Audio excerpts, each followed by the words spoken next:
ಇಡ್ಲಿಗೆ ತುದಿ ಯಾವುದು, ಮುದ್ದೆಗೆ ಬುಡ ಯಾವುದು, ಗುಂಡಿಲಿ ಹೆಣ ಯಾವುದು, ಹುಂಡಿಲಿ ಹಣ ಯಾವುದು.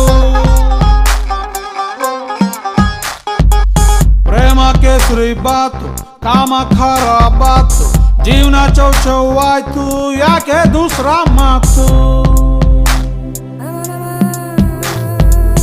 ಉಪ್ಪನ್ನು ತಿಂದ ಮೇಲೆ ಬಿಪಿ ಬರ್ದೇ ಇರ್ತದ, ಉಪ್ಪಿನಕಾಯಿ ಅಂತ ಲೈಫು ತಿಂದೇ ಇರಕ್ಕಾಯ್ತದ. ನಾಲ್ಗೇನೆ ನಮ್ ಕೈಲಿಲ್ಲ ನಾವೇನ್ ಮಾಡೋಣ, ಅವನು ಬರ್ಕೊಟ್ಟ ಡೈಲಾಗ್ ಹೇಳಿ ಡ್ರಾಮಾ ಆಡೋಣ.